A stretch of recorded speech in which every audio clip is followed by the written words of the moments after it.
Hello बच्चों, let's read this question. The value of the integration minus log base e two log base e two e raise to power x log base e raise to power x plus root of 1 plus e raise to power 2x dx is equal to. तो यहाँ पे इस integral का value बताना हमें क्या होगा। Start कर लेते हैं हमारे की कॉन्सेप्ट से। तो देखो की कॉन्सेप्ट क्या हो जाएगा अगर ऐसे लिखा होता है इंटीग्रेशन u मल्टीप्लाई में v dx। ठीक है, u को हम फर्स्ट फंक्शन बोल रहे हैं, v को हम सेकंड फंक्शन बोल रहे हैं। तो यहाँ पे इंटीग्रेशन कैसे होता है, पहले u एज इट इज रहा, v का हमने इंटीग्रेशन कर दिया। ठीक है, माइनस में फिर इंटीग्रेशन ऑफ u का differentiation with respect to x multiply में v का इंटीग्रेशन और इस कंप्लीट टर्म का again with respect to x integration कर दिया। ये इंटीग्रेशन बाय पार्ट्स होता है। अब देखो ये कैसे डिसाइड करें हम कि फर्स्ट फंक्शन किसे बोलना है, सेकंड फंक्शन किसे बोलना है। तो आइलेट इससे डिसाइड करते हैं। यहाँ पे i का मतलब है इनवर्स ट्रिग्नोमेट्रिक फंक्शन, l का जो मतलब है लॉगरिथमिक फंक्शन, a का मतलब एल्जेब्रिक फंक्शन, t का मतलब ट्रिग्नोमेट्रिक फंक्शन और e का मतलब एक्सपोनेंशियल फंक्शन। ठीक है, तो आइलेट में जिस ऑर्डर में ये अल्फाबेट्स आ रहे हैं उसी ऑर्डर में हम फर्स्ट फंक्शन नाम देंगे। ठीक है, तो अब यहाँ पे देखो जो हमारे पास इंटीग्रल है वो लिख लेते हैं। i इज इक्वल टू क्या है, integral minus log base e to log base e to और e raise to power x है, देन लॉग बेस e अंदर बना हुआ है e raise to power x plus में square root of 1 plus e raise to power 2x। ठीक है, और यहाँ पे dx है। तो इसको थोड़ा सिंप्लीफाइड मैनर में लिखने के लिए हम सबसे पहले लेट कर लेंगे e raise to power x को t के इक्वल। तो जैसे ही इसको t बोला, दोनों तरफ x के रिस्पेक्ट में इंटीग्रेशन किया तो e raise to power x आ जाएगा is equal to D T upon, sorry यहाँ पे डिफरेंशिएशन किया है। ठीक है, x के रिस्पेक्ट में, तो dt अपॉन में dx आ गया इस तरफ। तो e raise to power dx इसका जो वैल्यू है डायरेक्टली dt रख सकते हैं। तो यहाँ से e raise to power x और यहाँ से dx, इन दोनों का मल्टीप्लीकेशन dt रख देंगे डायरेक्टली। अब जब हमने सब्सटीट्यूशन किया है तो लिमिट्स जो है वो भी चेंज होंगी। ठीक है, तो जब देखो x का वैल्यू था, x का वैल्यू जब minus log base e two है तो इस केस में t का वैल्यू क्या आएगा, e raise to power x यानी e raise to power minus log base e two. अब ये जो -1 है लॉग की प्रॉपर्टी से हम जानते हैं कि लॉग बेस a b और यहाँ पे c अगर ऐसे मल्टीप्लाई में लिखा हुआ है तो इसको हम log base a b raise to power c लिख सकते हैं ना। तो यहाँ पे हम क्या कर देंगे, e raise to power log base e और 2 रेज टू पावर -1, इसको ऐसे लिख लिया। अब देखो जब ये और ये पार्ट सेम हो जाते हैं ना, तब जो वैल्यू है ये प्रॉपर्टी होती है डायरेक्टली क्या हो जाता है, 2 रेज टू पावर -1 यानी आर्ग्यूमेंट आ जाता है 2 रेज टू पावर -1 जो कि 1/2 हो जाएगा। ठीक है, अब जब x का वैल्यू लॉग बेस e2 है तो इस केस में जो t का वैल्यू है वो क्या हो जाएगा, e raise to power log base e2। तो यहाँ पे तो डायरेक्टली ये और ये सेम आ रहे हैं, इसका मतलब डायरेक्टली इसका वैल्यू 2 हो गया। तो हमारी लिमिट लगेगी 1/2 से 2 तक।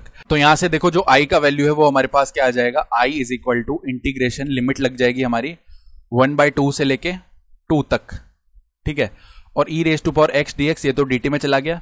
तो लॉग बेस e क्या बचेगा, log base e t plus में root of 1 plus T square, ये बन गया और dt आ गया। इसके मल्टीप्लाई में 1 कंसीडर कर लेते हैं। अब आइलेट में देखो इनवर्स वाला फंक्शन तो हमें दिख नहीं रहा है, लॉगरिथमिक फंक्शन दिख रहा है, इसको फर्स्ट बोल दिया, इसको सेकंड बोल दिया। यहाँ पे बाय पार्ट्स लगा लेंगे। अब तो पहले तो log base e t plus में root of 1 plus T square ऐसे ही रहा, इंटीग्रेशन ऑफ 1 हो जाएगा t के रिस्पेक्ट में t। ठीक है, तो ये आ गया, इस पे लिमिट है 1/2 से लेके 2 तक, माइनस में अब इंटीग्रेशन 1/2 से 2 तक। डिफरेंशिएशन किया log base e T plus root of 1 plus T square का, तो पहले 1/x फॉर्म में आएगा, तो 1/t प्लस में root of 1 plus T square, ये आ गया। अब जो है डिफरेंशिएशन कर देंगे किसका, चेन रूल लगा के, t प्लस में root of 1 plus T square, इसका डिफरेंशिएशन बचा है और इंटीग्रेशन ऑफ 1 कितना हो जाएगा, t हो जाएगा यहाँ पे। तो मल्टीप्लाई में t आ चुका है और dt है। इसको फर्दर सॉल्व करते हैं। तो यहाँ से देखो i का वैल्यू इज इक्वल टू, यहाँ पे अपर लिमिट लगा ली तो 2 मल्टीप्लाई में लॉग बेस e और अंदर क्या बन जाएगा, 2 प्लस में रूट ऑफ 1 प्लस 2 का स्क्वायर यानी 4। ठीक है, माइनस में 1/2 लॉग बेस e और यहाँ पे 1/2 प्लस में रूट ऑफ 1 प्लस में 1/4, ये टर्म बन गया। माइनस में देखो इधर इंटीग्रेशन है 1/2 से लेके 2 तक, 1 अपॉन में t प्लस में root of 1 plus T square बना हुआ है ऑलरेडी। यहाँ पे अगर डिफरेंशिएशन किया तो 1 प्लस में रूट ऑफ x का 1/2 रूट x के फॉर्म में आ जाएगा ना, तो 1/2 root of 1 plus T square. अब चेन रूल से 1 प्लस टी स्क्वायर का डिफरेंशिएशन किया तो वो 2t आ जाएगा। ठीक है, ये बन रहा है 2 से 2 डिवाइड हो जाएगा 1 टाइम और यहाँ पे t dt बचा हुआ है। तो कुल मिला के i का जो वैल्यू है फर्दर क्या बन जाएगा हमारे पास में, 2 log base e 2 log base e, 2 plus में रूट ऑफ 5 बचा, माइनस में 1/2, और यहाँ पे log बेस ई ये कितना हो जाएगा 1/2 प्लस में रूट ऑफ 5/4, ठीक है, ये आ रहा है। और माइनस में अब इधर से एलसीएम लेते हैं, इंटीग्रेशन 1/2 से 2 तक है, 1 अपॉन में टी प्लस में root of 1 plus T square है। जब हमने ऊपर एलसीएम ले लिया तो इधर भी क्या बचेगा, इधर भी टी प्लस में root of 1 plus T square बच जाएगा, और अपॉन में आ जाएगा root of 1 plus T square, multiply में टी डी टी है, ठीक है, यहाँ भी मल्टीप्लाई है, तो ये दोनों टर्म आपस में डिवाइड हो गए, ठीक बात है। यानी कि ये बन रहा है 2 log बेस ई, 2 प्लस में रूट 5 माइनस में 1/2 log बेस ई, ये 1/2 हो गया, प्लस में रूट 5 और रूट ऑफ 4 2 होता है, ठीक है, माइनस इधर इंटीग्रेशन 1/2 से लेकर 2 तक, ये हो गया टी डी टी अपॉन में root of 1 plus T square.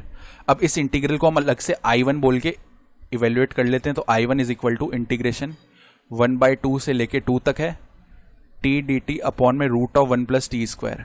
हम क्या करते हैं, यहाँ पे 2 से मल्टीप्लाई किया और बाहर 1/2 लिख लिया, तो कोई भी फर्क नहीं पड़ेगा इंटीग्रल पे, क्योंकि 2 तो कांस्टेंट है, इससे मल्टीप्लाई या डिवाइड तो कर ही सकते हैं। अब हम लेट करेंगे, let u is equal to कितना, रूट ऑफ 1 प्लस केवल 1 प्लस टी स्क्वायर, ठीक है। तो अगर यहाँ से D you upon D T का वैल्यू निकालना चाहेंगे तो वो देखो किसके इक्वल होगा, 2t के इक्वल, यानी जो वैल्यू है डी यू का वो 2t dt हो जाएगा। 2t dt की जगह आप du लिख सकते हैं, लिमिट भी चेंज करनी पड़ेगी। तो जब t का वैल्यू 1/2 है तब u का वैल्यू क्या आ जाएगा, 1 प्लस में 1/4, यानी कि हो गए 5/4। और जब t का वैल्यू 2 है तो इस केस में u का वैल्यू 1 प्लस में 2 का स्क्वायर, यानी ये हो गया 5। यानी I1 का जो वैल्यू है वो कितना आ जाएगा हमारे पास, 1/2 तो बाहर चल रहा है, और अंदर 2t dt को हम लिख सकते हैं du। तो इंटीग्रेशन du, लिमिट चेंज हो गई, लिमिट हो जाएगी 5/4 से 5 तक, 5/4 से 5 तक, अपॉन में यहाँ पे root of 1 plus T square, यानी इसको लिख लिया रूट ऑफ u, इस तरीके से लिख लिया। तो अब तो यहाँ पे सिंपल इंटीग्रेशन है 1/2, लिमिट 5/4 से लेकर 5 तक, u की पावर -1/2 du, इंटीग्रेशन करेंगे तो 1/2 ये हो जाएगा, u की पावर -1/2 प्लस 1 हो जाएगा, यानी 1/2, अपॉन में 1/2 आएगा, लिमिट है 5/4 से लेकर 5 तक, तो 1/2 ऊपर जाके 2 बन जाएगा, 2/2 1 हो गया, यानी ये तो सिंपली u की पावर 1/2, लिमिट 5/4 से 5 तक बचा। तो अपर लिमिट लगाई, यानी 5 की पावर 1/2 माइनस लोअर लिमिट, यानी 5/4 की पावर 1/2, ये हमारा इंटीग्रल का वैल्यू आ जाएगा इधर से, ठीक है। तो इसको सॉल्व करते हैं, बन जाएगा क्या हमारे पास ये, तो देख लेते हैं। देखो रूट ऑफ 5 कॉमन कर लिया तो 1 माइनस में 1 अपॉन में 2, ये इस टाइप का टर्म बनेगा, यानी ये हो गया रूट ऑफ 5 अपॉन में 2, ठीक बात है। यानी i का जो वैल्यू है फाइनली कितना हो जाएगा हमारे पास, हम लिख सकते हैं इसको, यहाँ पे देखो ये जो 1/2 है इसको हम यहाँ पे भी ले जा सकते हैं पावर में, तो ये रूट लगा देगा ना पूरे पर, तो 2 log बेस e 2, या चलो इसको ऐसे लिखते हैं, इस 2 को भी हम ले जाते हैं ऊपर, तो log base e 2 plus root 5 का होल स्क्वायर, ठीक है, माइनस में log बेस e इधर 1 plus root 5 upon 2, 1 plus root 5 upon 2, इसकी पावर हो जाएगी 1/2, ठीक बात है, माइनस में आ जाएगा ये रूट ऑफ 5/2, माइनस में रूट ऑफ 5/2, ठीक है, इस टाइप का टर्म बन जाने वाला है हमारे पास, ठीक बात है। तो अब देखो जब ये टर्म हमारे पास बन गया तो फर्दर इसको सॉल्व कर लेते हैं। तो लॉग की प्रॉपर्टी होती है log a माइनस में log b, यानी कि log a अपॉन b, तो log बेस e हो जाएगा 2 प्लस में रूट 5 का होल स्क्वायर अपॉन में 1 प्लस रूट 5 की पावर 1/2, और जो रूट 2 है वो ऊपर चला जाएगा, मल्टीप्लाई में रूट 2 लिख लिया, माइनस में रूट 5 अपॉन 2, तो कुल मिला के ये क्या बन जाएगा, log base e root 2 multiply में 2 प्लस रूट 5 का तो होल स्क्वायर अपॉन में रूट ऑफ 1 प्लस में रूट 5 माइनस में रूट 5 अपॉन 2। अब ऑप्शंस में देख लेते हैं, तो ध्यान से देखेंगे तो देखो log बेस सी √2 2 प्लस √5 इसका होल स्क्वायर अपॉन में 1 प्लस √5 इसका रूट है, ठीक है। तो ये हम देख पा रहे हैं माइनस में √5/2 ऑप्शन डी में एज इट इज़ लिखा हुआ है ये। तो ऑप्शन डी जो है ना वो हमारा इस क्वेश्चन के लिए क्या हो जाएगा, रिक्वायर्ड आंसर हो जाएगा। I hope you understood this explanation. Best of luck.